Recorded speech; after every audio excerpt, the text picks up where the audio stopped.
Segundo livro de Reis, capítulo 4, lemos a partir do verso 1, assim. Certa mulher, das mulheres dos discípulos dos profetas, clamou a Eliseu, dizendo: Meu marido, teu servo, morreu, e tu sabes que ele temia ao Senhor. É chegado o credor para levar os meus 2 filhos para lhe serem escravos. Eliseu lhe perguntou: Que te hei de fazer? Dize-me, que é que tu tens em casa? Ela respondeu: Tua serva não tem nada em casa, senão uma única botija de azeite. Então disse ele: Vai, pede emprestadas vasilhas a todos os teus vizinhos, vasilhas vazias, não poucas.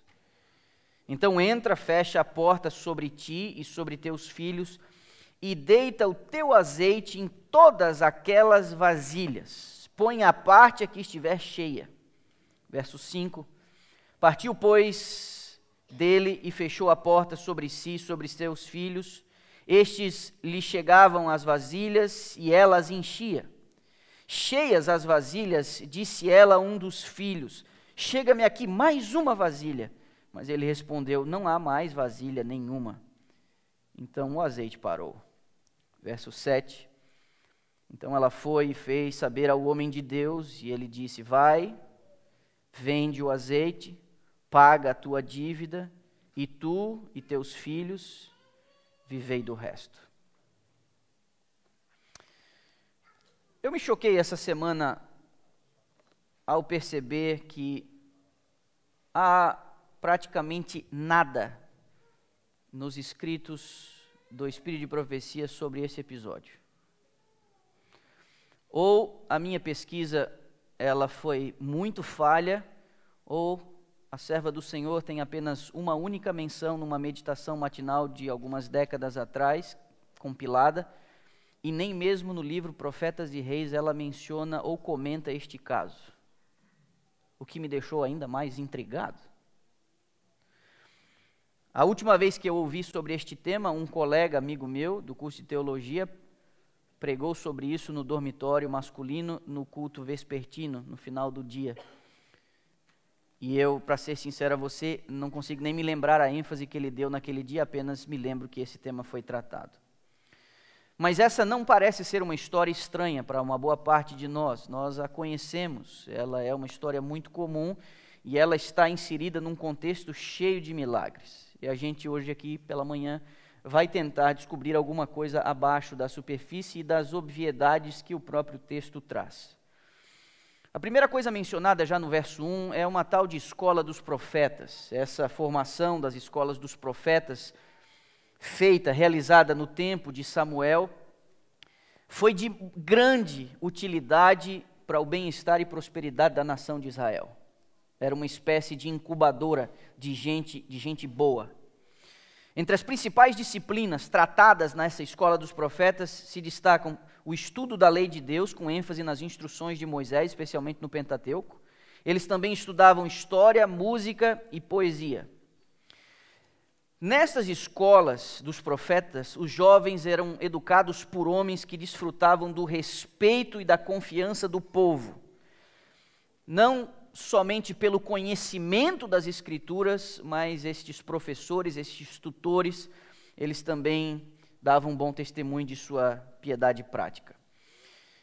Na leitura do relato bíblico, a gente percebe que o poder do Espírito Santo frequentemente se manifestava nessas assembleias, e não era raro também a manifestação do dom profético entre os alunos.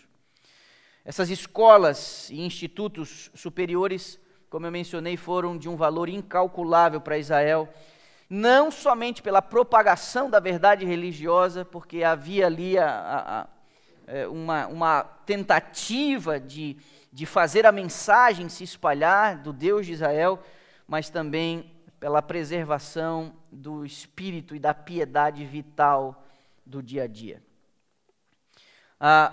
A abordagem desta mulher, quando o historiador diz que ela era viúva de um dos discípulos dos profetas, indica que estes homens eles eram casados e não eram alienados da vida comum, como uma espécie de monge ou eremita, porque a referência no verso 1 é que certa mulher das mulheres dos discípulos dos profetas, ou seja, não eram totalmente separados de uma vida comum ou de um contexto familiar, eram apenas pessoas que estavam se preparando para um fim específico.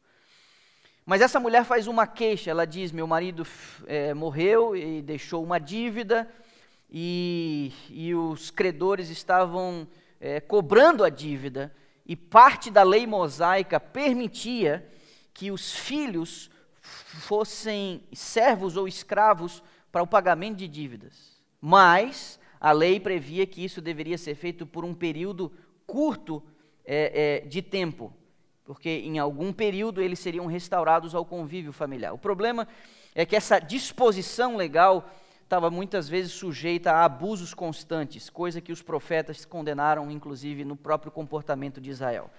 De certa maneira, esse dispositivo legal da lei mosaica, que permitia que os filhos servissem como servos para o pagamento de dívida dos pais, era uma maneira de inibir a irresponsabilidade financeira das famílias. Se você for irresponsável ao ponto de se endividar, você vai encrencar teus filhos. Era um dispositivo que inibia. Porém, esse próprio dispositivo aplicava-se uma alforria, uma liberdade depois de um certo período de tempo. Mas isso muitas vezes foi manipulado com abuso e com injustiça.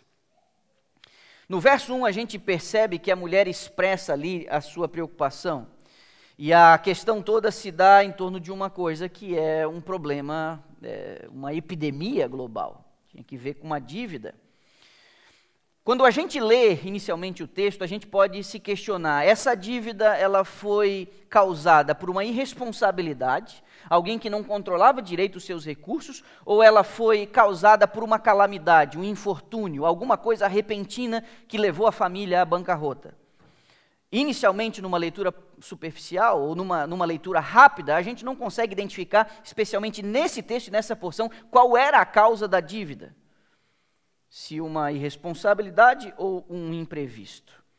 A questão é que essa mulher, ela tinha um problema insolúvel, essa mulher tinha um problema que ela não conseguia resolver sozinha, porque os filhos que ela tinha não tinham idade suficiente para poder honrar a dívida do pai, para poder pagar. Então a gente pode crer e supor que eram jovens, crianças. Não sabemos exatamente a idade deles, mas incapazes de assumir a dívida do pai. Essa mulher procura o homem de Deus. E aqui fica já desde o início a ideia de que mesmo pessoas boas, tementes a Deus, eles também passam por problemas e situações difíceis, muitas vezes até situações complicadas no que diz respeito às finanças. O relato que é dado, e a mulher fala com extrema segurança, é que o homem que tinha morrido e deixado sua mulher viúva, era um homem conhecido de Eliseu. Ela diz, é temente a Deus que você conhece muito bem. E a partir daqui a gente já começa a inferir que esse homem não era um irresponsável. A mulher, quando dá informação ao profeta Eliseu, não é questionado por ele em relação ao que ela fala do próprio marido. É um homem temente a Deus que você conhece muito bem. Eliseu não questiona essa informação. Ele não põe em dúvida que esse homem era um homem piedoso e que era um bom homem. Não, ele não faz isso. E aí, nas minhas investigações, eu descobri que há uma linha de interpretação defendida por bons estudiosos, bons eruditos, defendida inclusive por um historiador judeu antigo chamado Flávio Joséfos, e a tradição rabínica parece identificar quem é este homem, o marido desta viúva. Para o meu espanto e do meu vizinho, porque eu dei um grito no meu escritório quando eu olhei e falei assim, eu não acredito. Alguns, como disse, estudiosos, Flávio Joséfos, e a tradição rabínica apontam o marido desta mulher como sendo nada mais, nada menos do que Obadias. E aí eu vou pedir para você ainda marcar essa página, mas voltar ao primeiro livro de Reis, no capítulo 18. Porque quando o profeta Elias estava vivendo aquele drama danado contra a corte de Acabe e sua mulher Jezabel, O primeiro livro de Reis, capítulo 18, versos 3 e 4, nos traz uma informação muito conhecida, mas alguns de nós, pode ser que tenhamos passado, assim como eu, por alto isso aqui. Acabe, verso 3, chamou a Obadias, o mordomo. Olha aqui, Obadias temia muito ao Senhor, porque quando Jezabel exterminava os profetas do Senhor, Obadias tomou 100 profetas e de 50 em 50 os escondeu numa cova e os sustentou com pão e água. Esta linha de interpretação identifica o marido da viúva como Obadias e a causa da dívida foi o fato de ele ter se arriscado para sustentar 100 pessoas dos olhares ferozes e do mandato, do decreto de morte de Jezabel contra os profetas do Senhor, depois do episódio do Carmelo. Outros supõem que o credor tenha sido inclusive Jeorão, genro de Acabe, que havia financiado, quem sabe, esse sustento, emprestado dinheiro a Obadias. Mas o que fica evidente, independente de quem seja o credor, é que este é alguém que não tem a mínima compaixão com os fiéis do Reino do Norte. Ele vai executar a dívida e sem a mínima compaixão de uma mulher sem marido com filhos pequenos, ele praticamente tira tudo que ela tem. Quando o profeta faz a pergunta, lá de novo, em 2 Reis, capítulo 4, ele pergunta a ela, o que você tem? E a resposta da mulher indica que já tinham tirado tudo que ela possuía. E não havia sido suficiente para quitar a dívida. Ela diz, eu não tenho nada mais. Tinham tirado tudo que essa mulher possuía. O que nos leva a crer que ela realmente estava numa completa miséria.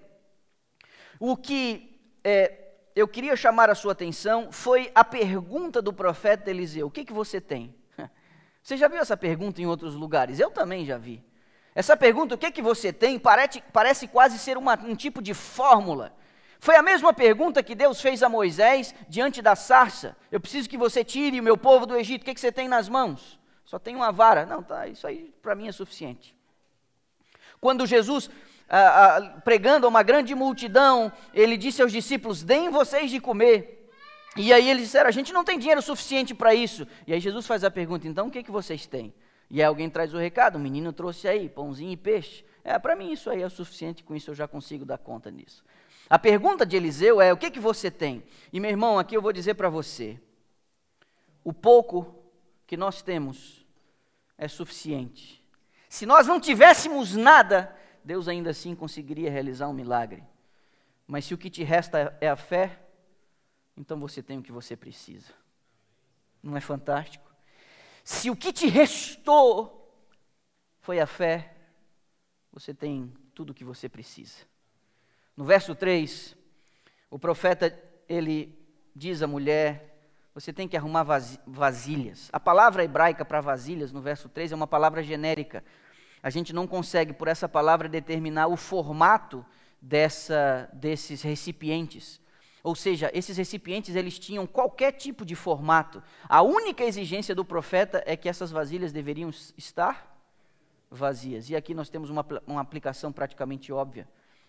Não importa o formato, apenas precisa estar vazio. E o mais interessante é que essa mulher, para ela conseguir receber o milagre da parte de Deus, ela precisou de auxílio externo.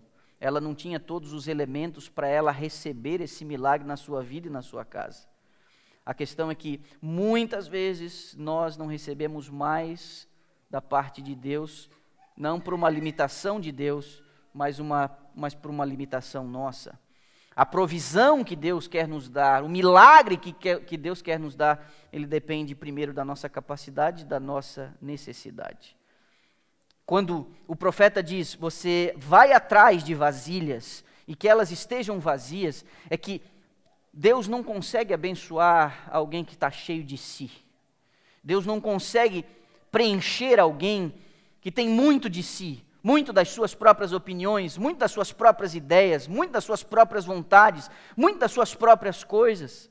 Se estabelece aqui dentro dessa historinha antiga, já praticamente uma aplicação óbvia, para que eu e você recebamos da parte de Deus uma bênção especial, uma coisa tem que acontecer, nós precisamos estar vazios de nós mesmos. E essa mulher, ela precisou contar com auxílio externo. E aqui também a gente consegue ver que há na nossa relação com Deus uma ideia de codependência com quem está à nossa volta. Muitas vezes, para que nós recebamos bênçãos da parte de Deus, isso depende da nossa relação com as outras pessoas. Ninguém pode viver isoladamente achando que vai receber a plenitude da bênção de Deus. Porque muitas vezes a bênção de Deus depende da maneira como nós nos relacionamos com as outras pessoas e dependemos das outras pessoas e como as outras pessoas dependem de nós.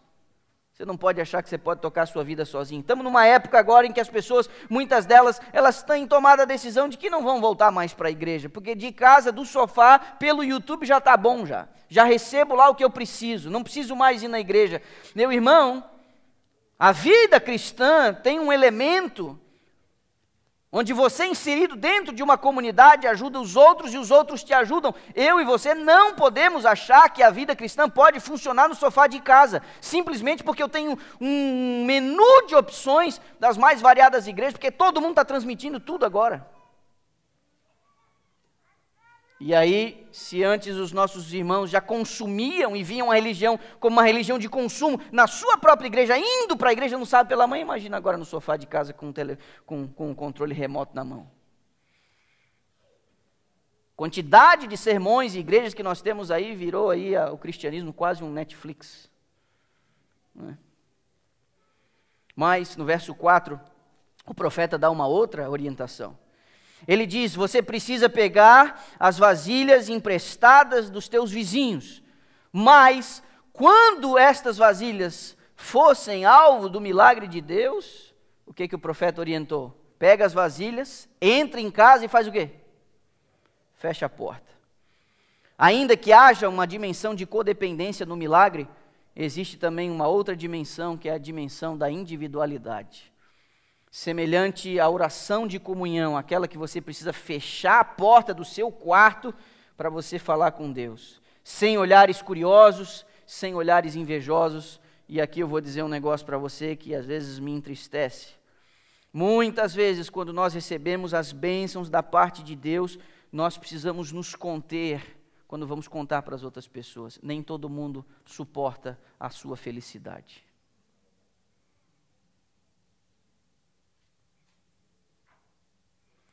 Nas bem-aventuranças, você tem lá, bem-aventurados os que choram, porque serão consolados. Eu costumo dizer, chorar com os que choram é fácil. Rir com os que riem, aí já é mais complicado.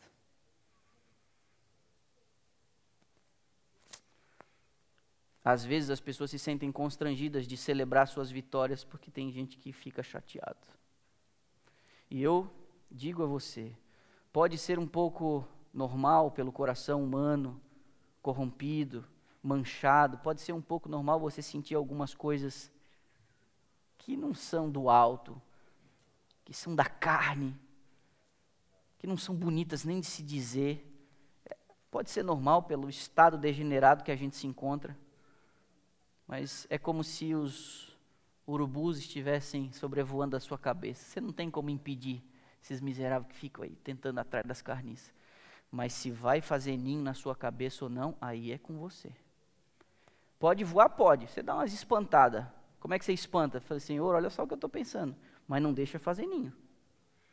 Isso é complicado, porque às vezes no nosso contexto, alguém que padeceu aqui 15, 20 anos, lutando sem carteira de motorista, sem seguro social, sem aquilo, daqui a pouco, por alguma bênção divina, né, ou pela espera, pela idade de um filho, por qualquer processo, qualquer aplicação, me consegue um green card, me consegue uma cidadania. Às vezes essas pessoas elas nem podem celebrar direito. Por quê? Para não criar nos outros. Complicado isso aí.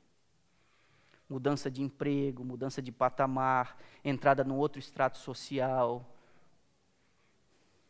Meus irmãos, às vezes, para o bem geral da nação, é melhor receber algumas bênçãos de portas fechadas.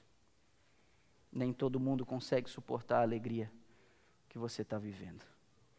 Feche a porta, foi a orientação do profeta. sem os outros perceberem. Sem os outros perceberem.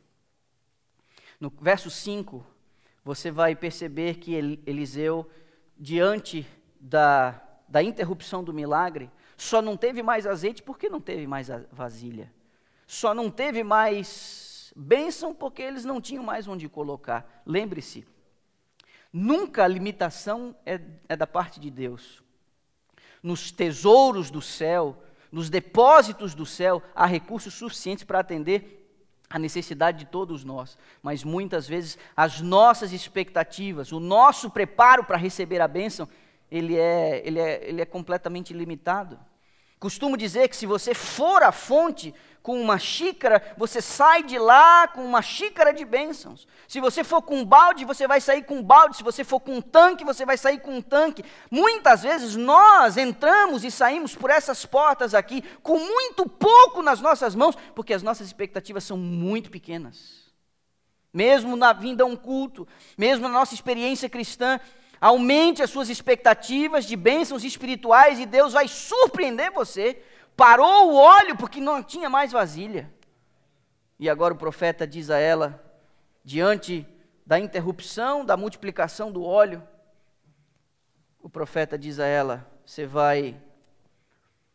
vai pagar a sua dívida e com o resto você vai sustentar a sua família. Existe aqui, de novo, uma dimensão que envolve terceiros e uma dimensão pessoal. A responsabilidade da mulher deveria ser tal que não houvesse um desvio de finalidade para o milagre que Deus estava dando para salvar a casa dela. E eu vou dizer para você, se o óleo ele se apresenta como um símbolo do Espírito de Deus, quando o Espírito de Deus preenche a vida de alguém, não pode haver desvio de finalidade. O Espírito de Deus, quando enche a vida de alguém, ele não o faz para que a pessoa ostente espiritualidade, para que o Espírito Santo seja manipulado pela pessoa de acordo com a sua própria vontade. O Espírito Santo não pode ser dado para alguém que vai recebê-lo para usar da maneira como quer. Não pode haver desvio de finalidade. Deus não financiaria o orgulho espiritual. E por que muitas vezes nós não vemos milagres e prodígios como foi prometido, vivido no tempo dos apóstolos e prometido antes da volta de Jesus? Porque muitos de nós não suportaríamos ser um instrumento desse milagre de Deus, e faríamos disso um palanque para aparecer. E hoje está muito simples aí. Recentemente eu tive que dizer a alguém, um amigo por telefone, quando eu me sento no meu escritório, na minha casa, para preparar uma mensagem para a igreja, eu penso em vocês.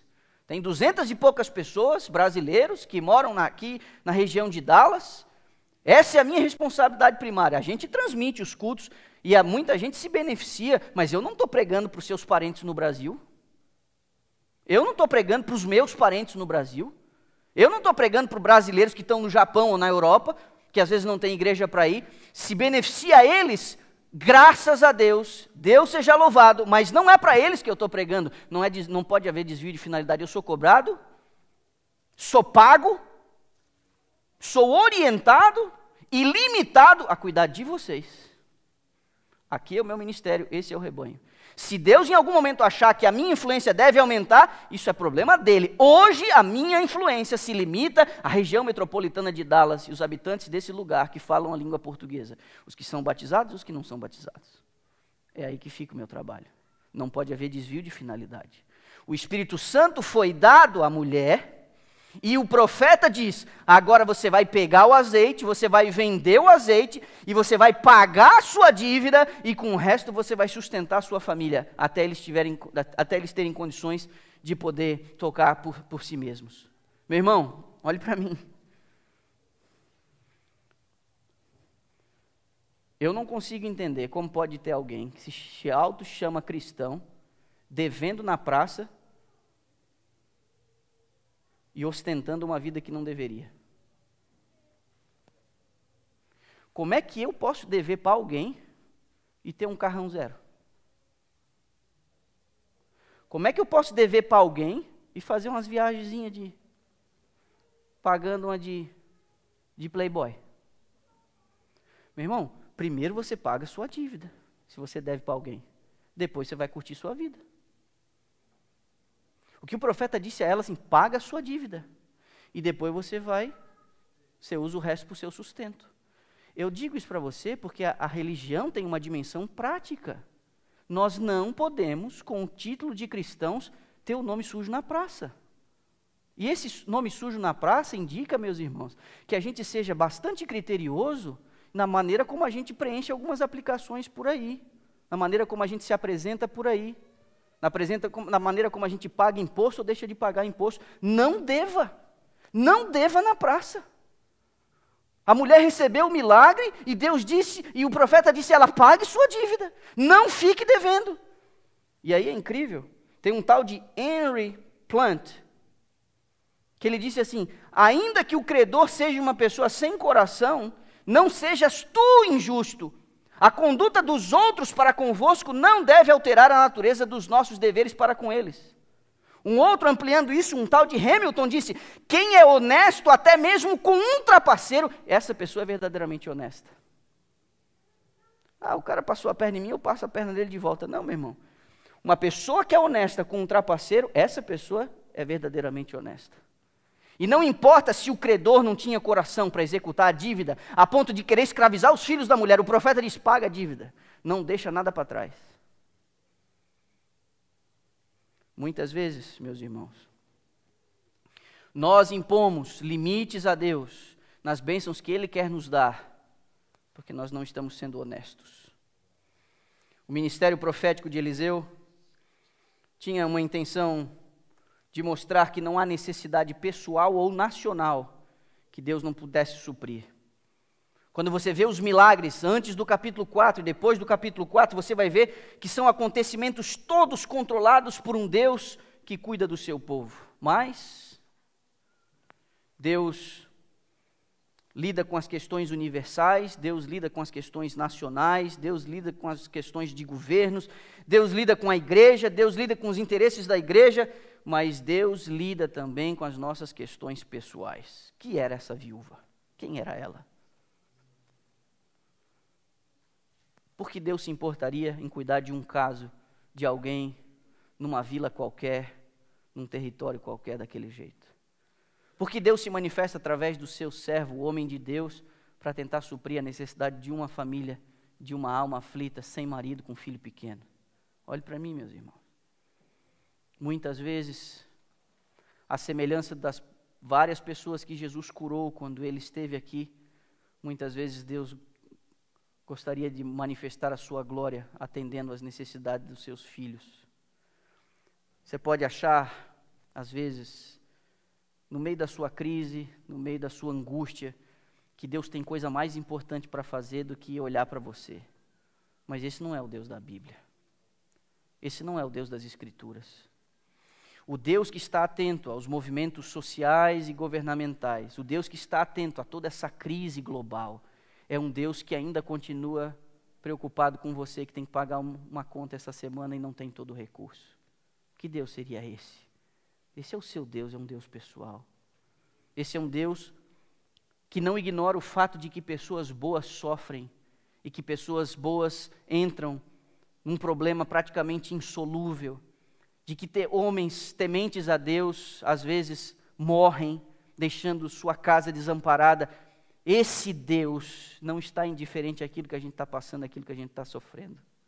É um Deus que coordena, é um Deus que administra o curso do universo, mas é um Deus que está atento àquilo que está acontecendo à sua volta, à sua órbita. Ao deixar esse lugar na manhã de sábado, desse sábado, você realmente não pode duvidar de que Deus está atento ao que está passando com você. Eu não sei se nesse momento a sua crise ela foi causada por uma irresponsabilidade ou por um acidente, um infortúnio. Não importa. Você e eu, na manhã deste sábado, olhando para as Escrituras e percebendo no retrovisor da história que Deus se preocupa com as pequenas coisas, com as pequenas pessoas, eu e você temos que entender que Ele também se preocupa comigo e Ele também se preocupa com você. Repare, esse último texto é o Salmo 68 e o verso 5. Davi, em algum momento, escrevendo, ele disse: Pai dos órfãos e juiz das viúvas, é Deus em sua santa morada. Meu irmão, Deus está preocupado com você. Deus está preocupado com o seu sustento. Deus está preocupado com o nome que você precisa honrar. Deus está preocupado com o seu futuro. Deus está preocupado com seus filhos. Deus está preocupado com sua casa. Deus está preocupado com seu orçamento. Deus está preocupado com a sua profissão. Deus está preocupado com a sua satisfação. Deus está preocupado com a sua paz. Deus está preocupado em dar a você aquilo que você precisa para Ele manifestar a glória dEle através da sua vida. Pai dos órfãos e defensor das viúvas, é Deus em sua santa morada. Que Ele seja o seu defensor, que Ele seja o seu ajudador.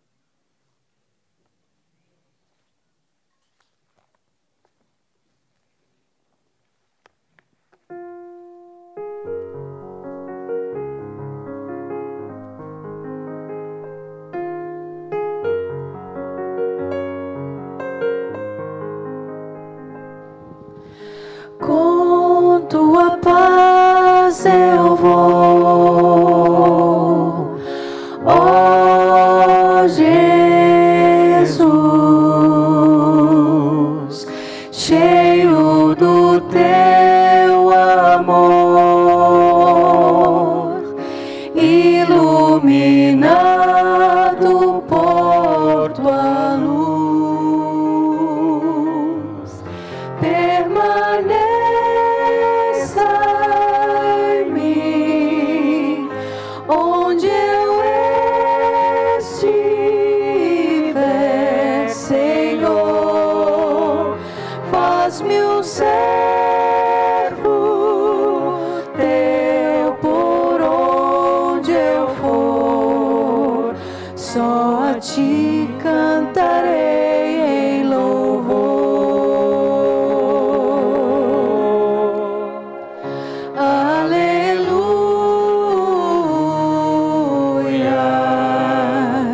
aleluia,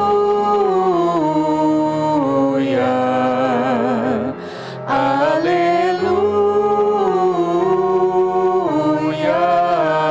amém.